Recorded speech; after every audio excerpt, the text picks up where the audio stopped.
I'll never forget the day he showed up at my front porch, dressed in a crisp polo shirt, sunglasses resting arrogantly on his forehead, and a smirk that could curdle milk.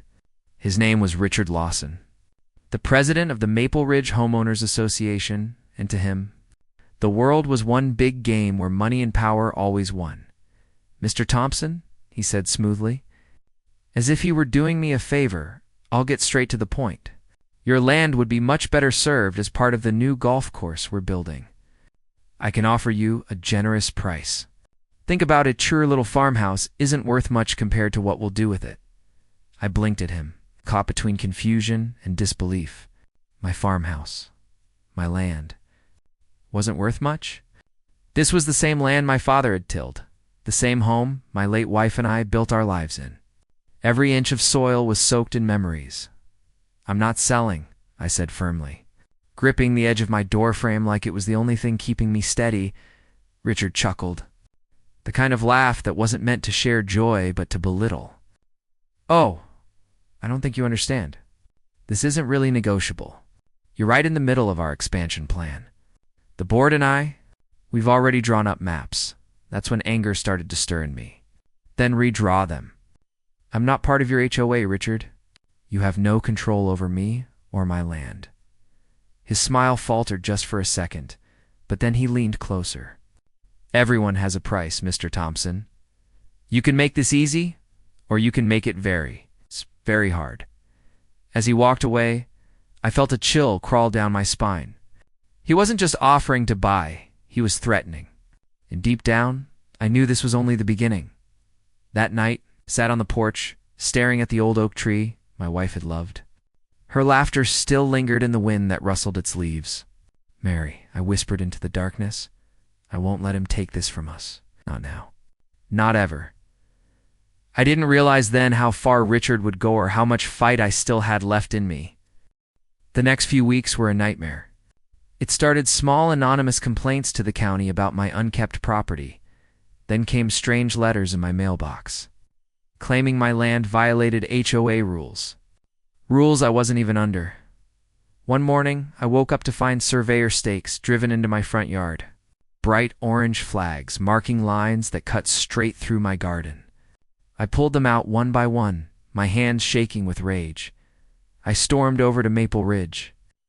The gated community Richard ran like his personal kingdom. At the entrance, a guard stopped me, but I pushed through, my voice trembling with fury. "Richard, get out here," I shouted. He appeared, calm as ever, sipping a cup of coffee on the clubhouse patio.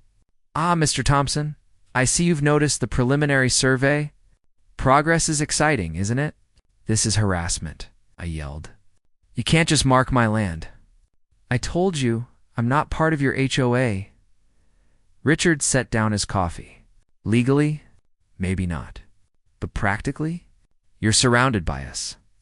We can make your life difficult. Imagine the constant complaints, the lawsuits, the inspections. How long before you decide peace of mind is worth signing the papers?" My fists clenched. "You're playing a dangerous game, Richard. This land has been in my family for generations. I buried my wife here.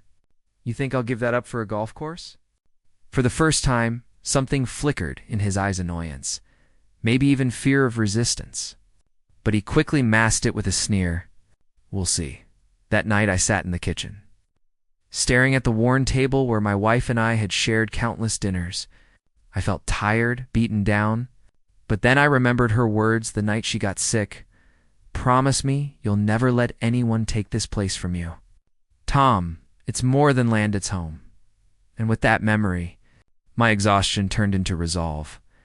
If Richard wanted a war, he'd get one. The next morning I called my old friend George, a retired lawyer who'd helped me with paperwork when Mary passed. When I told him what was happening, he whistled low. Sounds like classic HOA bullying. They think because they have money and numbers, they can steamroll you. But Tom, you've got something stronger, the law. With George's help, I dug into county property records. Sure enough, my land was clearly marked as outside the HOA's jurisdiction. Not only that, but the Maple Ridge development plan Richard had filed actually crossed into my property lines illegally. "Looks like they jumped the gun," George said with a grin. They've been building on assumptions, not facts. Fueled by this discovery, I started documenting everything: photos of the survey stakes, copies of the false violation letters, even audio recordings of Richard's threats. Then came the moment of truth. At the next HOA board meeting, open to the public, I walked in with George at my side. The room went silent as I approached the table where Richard sat. "Gentlemen," I said, laying down a thick folder, "you've been trespassing, harassing, and intimidating me. And here's the proof." Richard's face turned red. "This is ridiculous." "No," George cut in, his voice sharp. "What's ridiculous is you filing plans that include property you don't own. That's fraud. And if you keep pushing, we'll see you in court." The room buzzed with murmurs. Some board members shifted uncomfortably. For the first time, Richard looked cornered, but he wasn't done yet. A few days later, I found tire tracks tearing through my field. My barn door had been smashed. The intimidation was escalating. I stood there, fists trembling, tears burning in my eyes. It wasn't just about me anymore. It was about every neighbor, every farmer, every small landowner who'd ever been pushed around by people like Richard. I swore right then, I wouldn't just defend my land. I'd expose him. With George's help, we took everything to the county courthouse. The judge listened patiently as we laid out the harassment, the illegal surveys, the property encroachment. When Richard tried to bluster his way out, the judge cut him off. "Mr. Lawson," the judge said sternly, "the HOA has no jurisdiction over Mr. Thompson's land. Furthermore, any further harassment or attempts to claim it will result in severe legal consequences. Consider this your final warning." Hearing those words, I felt a weight lift off my shoulders. Richard's face was pale, his arrogance stripped away. For once, the man who thought he owned the world had been told no. But the real victory came weeks later.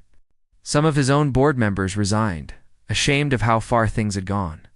Word spread through the community, and suddenly, people started reaching out to neighbors who'd also been bullied by Richard. Folks who'd stayed silent out of fear. One woman, Mrs. Carter, knocked on my door with tears in her eyes. "Thank you," she whispered. "You stood up to him when we couldn't." I smiled softly. Sometimes all it takes is one person saying no. That evening, I sat on the porch beneath the old oak tree, the sunset painting the sky in shades of gold. I felt Mary beside me, her presence in the whisper of the wind, in the warmth of the earth beneath my feet. "You were right, Mary," I said quietly. "Home isn't just walls or land. It's the love we protect, the memories we honor. And no one, not even a man like Richard, can ever take that away." Tears filled my eyes. But this time, they weren't from anger or fear. They were from peace. So if you're listening to my story, I want you to remember this. Never let anyone tell you your home isn't worth fighting for. Sometimes standing your ground isn't just about land, it's about dignity, about love, about keeping alive the pieces of our past that shape who we are. And maybe, just maybe, if enough of us stand up, people like Richard will finally learn that money and power aren't everything, because in the end, the only true ownership we ever have is of our memories, our love, and the legacy we leave behind. This story is just the beginning. There is so much more ahead. Subscribe to the channel to join me on this journey.